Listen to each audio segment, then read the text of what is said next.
तो जैसा कि दोस्तों आज हमारा जो बहुत ही इम्पोर्टेंट टॉपिक है जो कि आपका ज्योमेट्री का ज्योमेट्री दोस्तों यानी कि आपका ज्यामिति।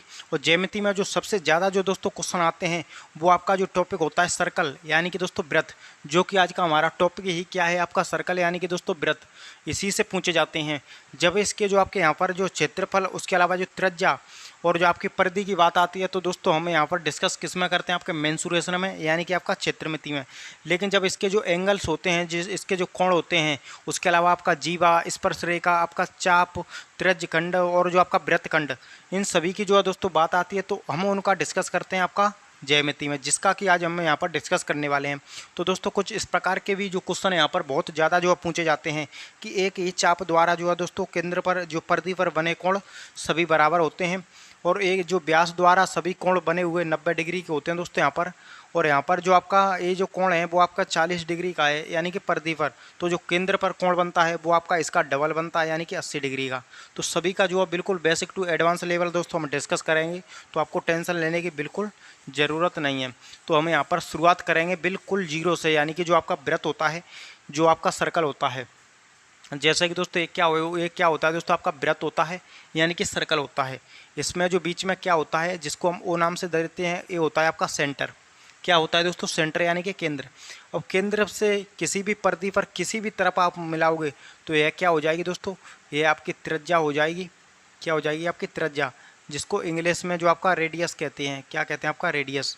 तो ये जो आपका सेंटर जो होता है आपका केंद्र, केंद्र से परिधि पर मिलाने वाली जो लाइन होती है वो इसको हम क्या कहते हैं दोस्तों, इसको हमें यहाँ पर त्रिज्या कहते हैं।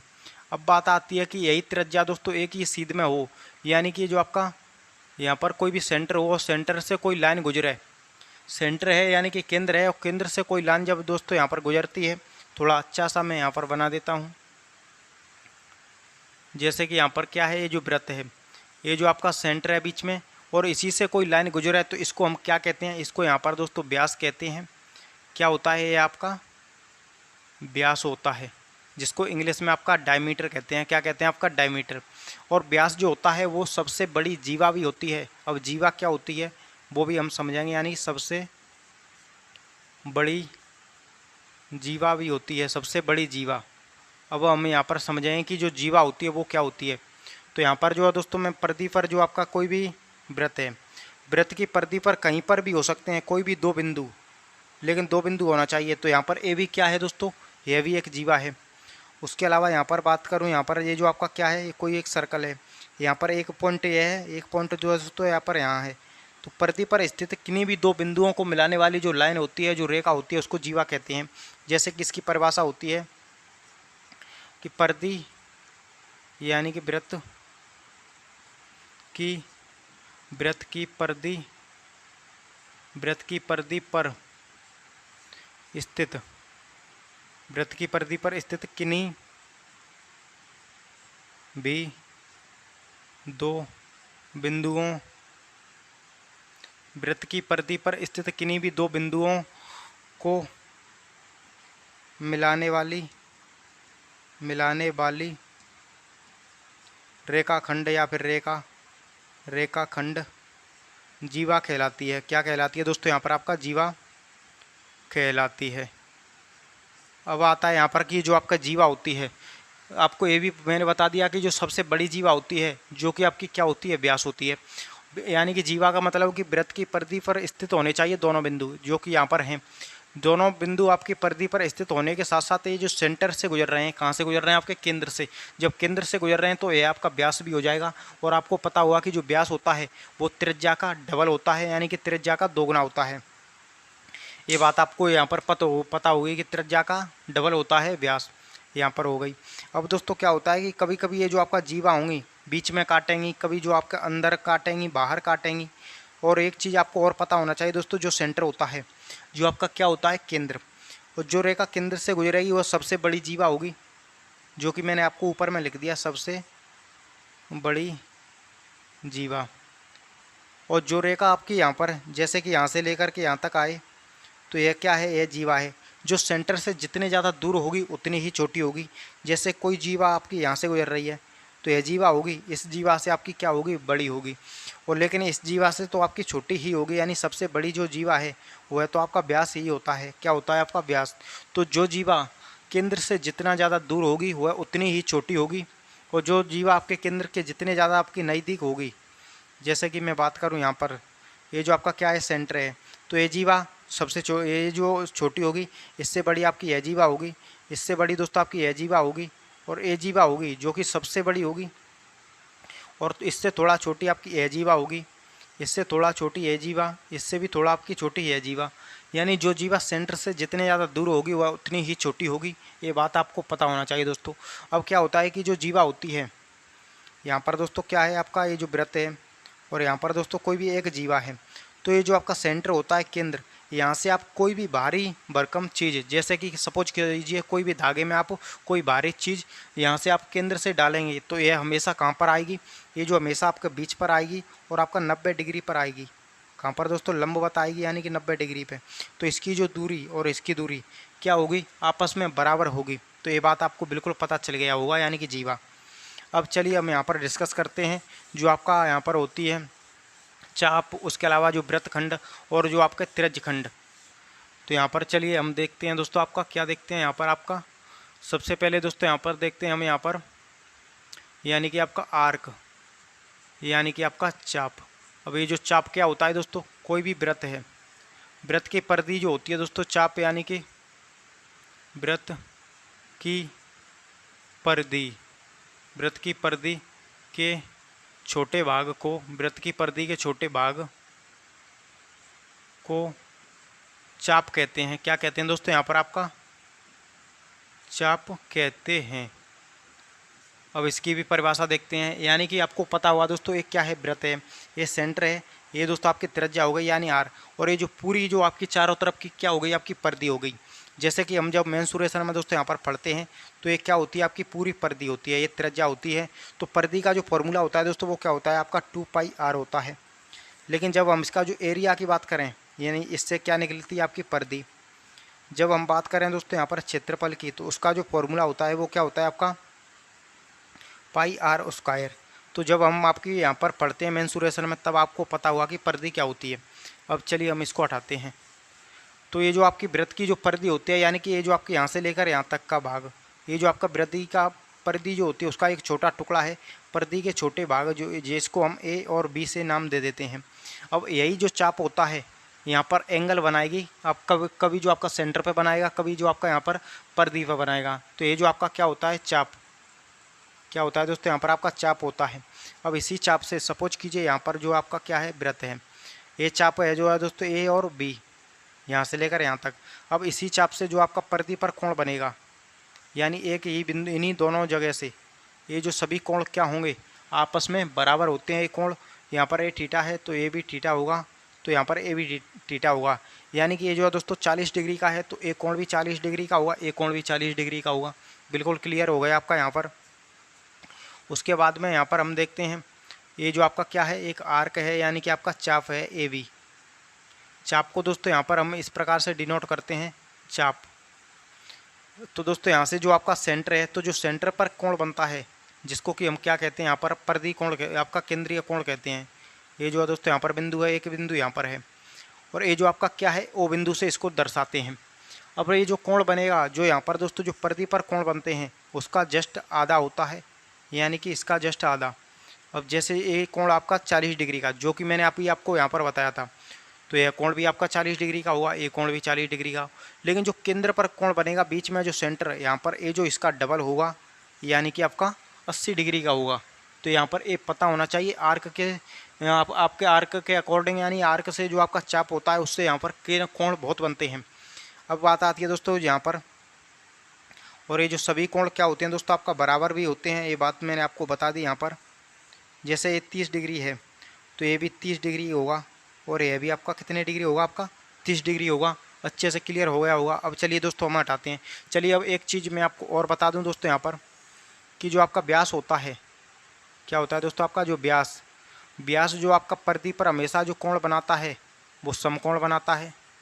यानी कि ये जो आप यहाँ पर दोस्तों देखेंगे, समकोण का मतलब 90 डिग्री, ये भी आपका 90 डिग्री, और यहाँ पर ए भी 90 डिग्री। नीचे भी आपका बनाएगा, यानी कि इस तरफ भी जो कोण बनाएगा वो कितने डिग्री के होते हैं, वो आपका 90 डिग्री के होते हैं। कितने डिग्री के होते हैं दोस्तों, 90 डिग्री के। तो बिल्कुल यहाँ पर आपका क्लियर हो गया होगा कि जो व्यास होता है वो परिधि पर समकोण बनाता है ऑलवेज। तो यहाँ पर अब चलिए हम देखते हैं जो आपकी लाइन्स होती हैं, जो रेखा होती हैं, यानी स्पर्श रेखा। उसके बाद में जो त्रिज्यखंड होता है, चलिए पहले दोस्तों हमें यहाँ पर त्रिज्यखंड समझ लेते हैं। यानी कि त्रिज्यखंड जो क्या होता है, क्या होता है दोस्तों आपका त्रिज्यखंड। त्रिज्यखंड जिसको इंग्लिश में हम क्या कहते हैं, आपका सेक्टर। अब सेक्टर यानी कि दोस्तों ये जो क्या है, आपका त्रिज्यखंड है। ये जो आपका वृत्त है, ये जो है यहाँ से लेकर और यहाँ तक, ये जो थीटा है, और यहाँ पर ये जो इस क्षेत्र को जो है यहाँ पर आपका निष्कासित किया गया है, यानी दिखाया गया है। तो ये जो क्षेत्र आता है वो किस में आएगा, वो आपका त्रिज्यखंड में होगा। यानी ये क्या है, ये जो है दोस्तों आपका त्रिज्यखंड है, यानी इंग्लिश में कहें तो आपका सेक्टर है। अब इसका कभी कभी आपको जो एरिया होता है वो निकालने के लिए आ जाता है। तो ये आपको एरिया जो है निकालने के लिए दोस्तों यहाँ पर जो थीटा यानी कि जो कोण दिया जाता है वो कोण आपको लिखना है। उसके अलावा जो पूरा कितना होता है 360 डिग्री का, गुणा में आपको जो पाई आर उसका कर देना है। तब जो आप इसका जो एरिया होता है वो बिल्कुल यहाँ पर दोस्तों निकाल लेंगे। उसके बाद में जो परिधि भी पूछा जाए तो यहाँ पर 2 पाई आर थीटा बटे परिधि कैसे निकालते हैं, तो थीटा बटे में दोस्तों आपका 360 गुणा में आपका 2 पाई आर प्लस में आपका दोस्तों प्लस में आपको 2 आर और कर देना है, क्योंकि ये जो आपका दो त्रिज्या होती हैं दोनों की भी काउंटिंग होगी। तो इससे आप जो है यहाँ पर इससे क्या निकाल सकते हैं, क्षेत्रफल। इससे क्या निकाल सकते हैं, आपका परिधि। तो बिल्कुल यहाँ पर दोस्तों जो सेक्टर होता है, जो आपका त्रिज्यखंड होता है, उसके क्षेत्र में भी जो आपको मैंने बात बताई है वो आपको अच्छे से यहाँ पर समझ में आ चुकी होंगी। अब चलिए दोस्तों हम यहाँ पर देखते हैं वो क्या देखते हैं, आपका जो वृत्तखंड होता है उसको भी समझ लेते हैं। क्या होता है दोस्तों वृत्तखंड, यानी कि इसको हम क्या कहते हैं, इंग्लिश की बात करें तो इसको कहते हैं हम सेगमेंट। अब जो है दोस्तों वृत्तखंड क्या होता है, सेगमेंट। कि कोई भी जो है आपकी जीवा होती है दोस्तों, जीवा, ये जो आपकी क्या है दोस्तों, ये भी एक जीवा है। तो जीवा के जो नीचे ये जो छोटा भाग है, ये सभी भाग दोस्तों क्या है, इस आपका वृत्तखंड है। वृत्तखंड को कभी कभी जो है दोस्तों हम यहाँ पर जीवा खंड भी कह देते हैं, यानी कि वृत्तखंड, या फिर इसी को हम क्या कह देते हैं, आपका जीवा खंड, क्योंकि जीवा द्वारा ही बन रहा है। तो वृत्तखंड कहें या जीवा खंड कहें दोस्तों, बात एक ही है। इंग्लिश में बात करें तो इसको सेगमेंट कहते हैं। अब ये जो आपका नीचे वाला क्या है, ये जो आपका लघु वृत्तखंड हो जाएगा, लघु वृत्तखंड। और ये जो ऊपर वाला है जो बड़ा है वो क्या हो जाएगा, आपका दीर्घवृत्तखंड। तो आपको ये बात भी यहाँ पर पता होना चाहिए कि लघु वृत्तखंड और दीर्घवृत्तखंड क्या होते हैं। अब दोस्तों चलिए हम इसको हटाते हैं। अब देखते हैं हम यहाँ पर जो स्पर्श लाइन होती हैं, जो आपकी टेंजेंट, यानी कि जिसको टेंजेंट कहते हैं, यानी कि स्पर्श रेखा। अब दोस्तों आपकी जो स्पर्श रेखा, उसके अलावा एक रेखा होती है छेदक रेखा। दोनों ही दो दोस्तों हम यहाँ पर समझते हैं कि जो आपकी स्पर्श रेखा और छेदक रेखा। तो सबसे पहले आपकी स्पर्श रेखा जिसको कि हम क्या कहते हैं, आपका टेंजेंट लाइन, यानी कि स्पर्श रेखा। अब स्पर्श रेखा की परिभाषा क्या होती है, वृत्त के किसी, यानी कि एक ऐसी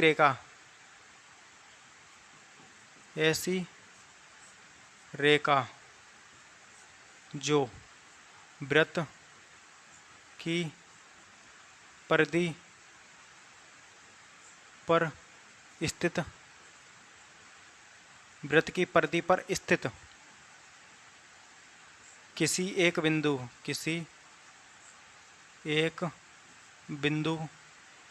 को स्पर्श करे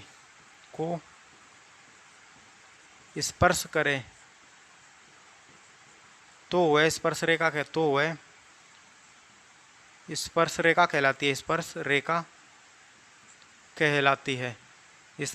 कहलाती है। अब आपकी स्पर्श रेखा क्या होती है, कभी कभी आपकी कॉमन टेंजेंट है, यानी कि दो स्पर्श रेखा एक ही वृत्त पर खींची जाएंगी। उसके अलावा दो आपको वृत्त दिए जाएंगे।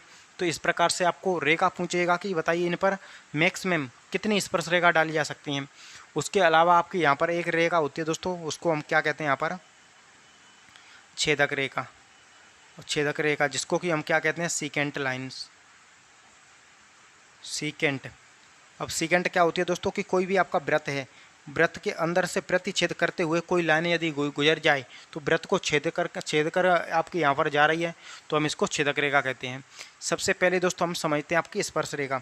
अब ये जो आपका वृत्त है, वृत्त की परिधि पर स्थित कोई भी एक बिंदु हो सकता है, जैसे कि आपका ए बिंदु है, तो इस बिंदु को टच करते हुए ये लाइन निकल गई तो ये क्या है, एक स्पर्श रेखा है। ज़रूरी नहीं आपकी इस तरफ जाए, आपकी इस तरफ यानी यहाँ पर एक बिंदु को आपको जो है यहाँ पर दोस्तों लग रहा हुआ कि ये तो कई बिंदुओं को टच की है, लेकिन ऐसा नहीं है, सिर्फ और सिर्फ एक ही बिंदु को टच की है। क्योंकि दोस्तों जब मैंने आपको लाइंस और एंगल्स यानी जब रेखा और कोण मैंने आपको पढ़ाया था तो उस टाइम मैंने डिस्कस किया था कि यहाँ पर ये जो आपका लाइन होती है वो डॉट डॉट कर यानी कि अनंत बिंदुओं से मिलकर बनी होती है। और जब ये बिंदु होते हैं दोस्तों एक ही सेंटर में होंगे तो वृत्त बन ही नहीं सकता। ये जो आपका पॉइंट आपके कुछ इस प्रकार से घुमावों में होंगे दोस्तों, जैसा कि आप यहाँ पर देख रहे हैं, ये जो आपका इस तरीके से, और यहाँ से जो आपके पॉइंट जाएंगे तो किसी एक बिंदु को, किसी एक पॉइंट को यहाँ पर टच कर जाएगी और वहीं पर आपकी क्या बन जाएगी, स्पर्श रेखा, यानी वहीं स्पर्श कर जाएगी और स्पर्श रेखा बन जाएगी। तो अब क्या होता है दोस्तों कि जब आपको जब आपके दो वृत्त यानी कि एक वृत्त बाहर में कोई एक बिंदु है तो उससे मैक्सिमम कितनी स्पर्श रेखा खींची जा सकती हैं, तो दोस्तों मैक्सिमम उससे आपकी 2 स्पर्श रेखा खींची जा सकती हैं। कितनी दोस्तों खींची जा सकती हैं आपकी 2।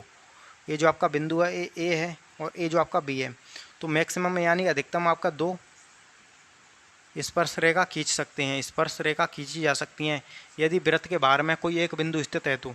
अब एक चीज़ आपको और पता होना चाहिए दोस्तों कि ये जो आपका वृत्त है क्या है दोस्तों, आपका यहाँ पर आपका सर्कल है यानी कि आपका वृत्त। अब इस वृत्त से दोस्तों कोई भी स्पर्श रेखा इस प्रकार से यहाँ पर गुजर रही है और आपका ये बीच में सेंटर है यानी कि केंद्र, तो यहाँ पर इससे मिलाएं तो त्रिज्या, तो यहाँ पर ये जो हमेशा मिलेगी, हमेशा जो काटेगी वो कितने डिग्री पर काटेगी दोस्तों, वो आपका 90 डिग्री पर काटेगी, यानी कि आपका 90 डिग्री पर मिलती है हमेशा। तो ये चीज़ आपको बिल्कुल यहाँ पर दोस्तों क्लियर होना चाहिए कि ये जो आपका त्रिज्या और स्पर्श रेखा के बीच में जो कोण बनता है वो हमेशा 90 डिग्री का बनेगा, यानी समकोण बनेगा। अब दोस्तों चलिए मैं इसको हटाता हूँ। अब यहाँ पर जो आपके प्रश्न होते हैं, क्वेश्चन, वो कहाँ से पूछे जाते हैं, वो पूछे जाते हैं दोस्तों कि कोई भी 2 वृत्त एक दूसरे को प्रतिच्छेद करें, कोई भी 2 वृत्त जब एक दूसरे को प्रतिच्छेद करें तो उस पर अधिकतम कितनी स्पर्श रेखा खींची जा सकती है दोस्तों, वो आपकी 1 स्पर्श रेखा खींची जा सकती है, यानी कि सॉरी आपका 2 स्पर्श रेखाएँ इस प्रकार से खींची जा सकती हैं। और जब 2 वृत्त एक दूसरे को यहाँ पर अंदर में दोस्तों, अंदर में आपका सकेंद्री वृत्त बनाएं आपके इस प्रकार से, तो उस पर अधिकतम आपकी 1 ही स्पर्श रेखा खींची जा सकती है, यानी कि कॉमन। बिल्कुल यहाँ पर आपका क्लियर हो गया होगा। उसके अलावा 2 वृत्त जब एक दूसरे को बाहरी तरफ से जो आपके स्पर्श करें, ये जो स्पर्श बिंदु है, तो इस पर 1, 2 और आपका 3, यानी इस पर 3 स्पर्श रेखा खींची जा सकती हैं, इस पर 1 खींची जा सकती है, इस पर आपकी मैक्सिमम 2 खींची जा सकती हैं। तीसरी बात जो है दोस्तों, यहाँ पर ये जो आपका पॉइंट है, इससे अब इन पर बताओ कि इन पर आप मैक्सिमम कितनी स्पर्श रेखा खींच सकते हैं। तो इनकी दोस्तों मैं यहाँ पर आपका बात करूँ तो इन पर हम मैक्सिमम जो होता है आपका 1, यहाँ पर सॉरी जो आपका टेढ़ा हो रहा है, ये जो आपका एक क्या है, आपका सर्कल है यानी वृत्त है, तो इस पर आपका 1 स्पर्श रेखा, उसके अलावा आपका 2 स्पर्श रेखा, और जो आपकी दोस्तों टेढ़ी स्पर्श रेखा भी खींचती है यानी ए भी, तो इस पर हम मैक्सिमम 4 स्पर्श रेखा खींच सकते हैं। और ये प्रश्न जो है दोस्तों डायरेक्ट पूछा जाता है कि बताइए कि 2 वृत्त एक दूसरे को आपका स्पर्श ना करें, दूर दूर हैं, तो उन पर मैक्सिमम 4 स्पर्श रेखा खींची जा सकती हैं।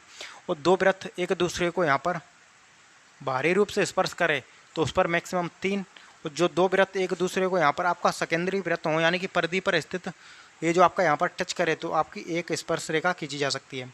और 2 वृत्त एक दूसरे को प्रतिच्छेद करें यानी इंटरसेक्ट करें, तब वहाँ पर 2 स्पर्श रेखा खींची जा सकती हैं।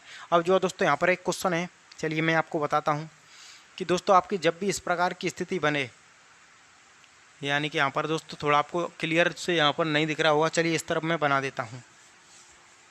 और ये जो आपका कॉन्सेप्ट बहुत अच्छा कॉन्सेप्ट भी यहाँ से बनता है, जैसे कि मैं बात करूँ, ये जो आपका ए बी वृत्त है, उसके अलावा ए बी वृत्त है, क्या है दोस्तों आपका यहाँ पर दोनों, ये जो आपका क्या है, दोनों वृत्त हैं, दोनों पर कॉमन 1 स्पर्श रेखा है, जैसा कि आपको यहाँ पर दिख रही है, 1 स्पर्श रेखा हो गई।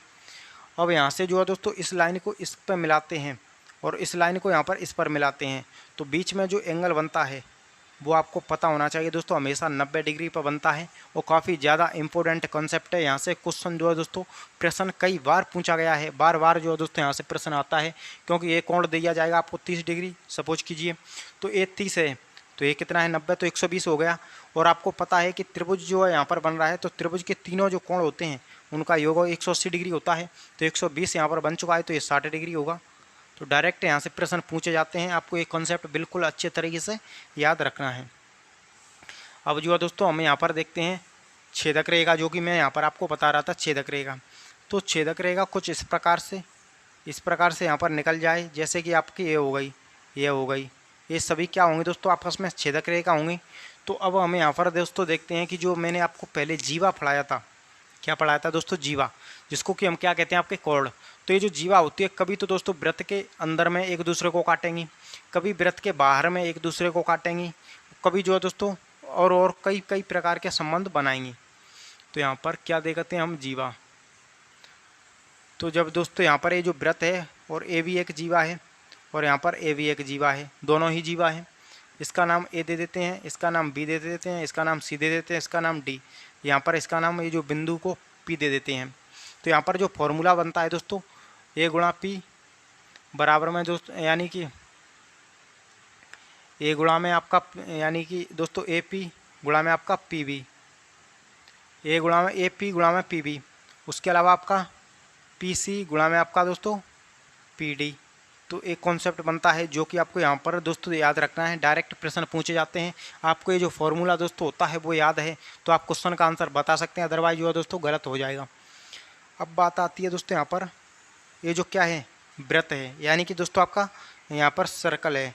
तो एक ये जो आपकी यहाँ से एक जीव आ गई, यहाँ से भी आपकी एक जीव आ गई, और एक दोस्त ये जो आपकी जीवा हैं दोनों बाहर में जब मिलाते हैं तो इंटरसेक्ट करती हैं, एक दूसरे को प्रतिच्छेद करती हैं।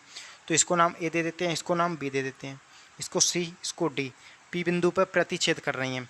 तो यहाँ से भी आपका कॉन्सेप्ट बनेगा दोस्तों, आपका क्या बनेगा, पी ए गुणा में आपका पी वी बराबर में पी सी गुणा में आपका पी डी।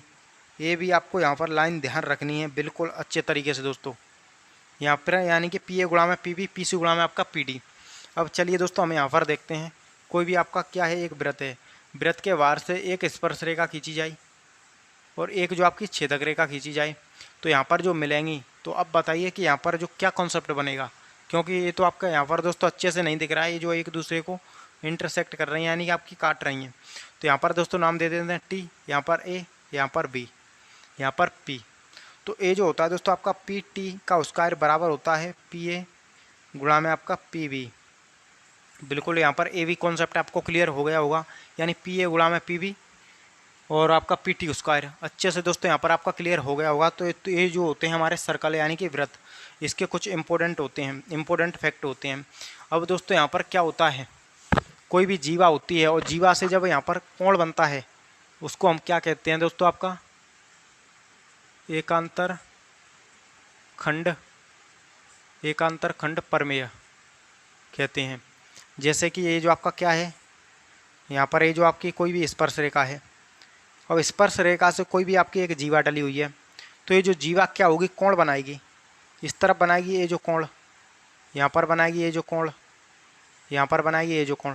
तो दोस्तों ये जो कोण सभी कोण होंगे, एक कोण और आपका एक कोण इस कोण के बराबर होंगे, यानी ये थीटा है, ये 30 डिग्री है तो सभी 30 डिग्री होंगे, ये 60 डिग्री है ये सभी 60 होंगे, ये 50 डिग्री है सभी 50 डिग्री के होंगे।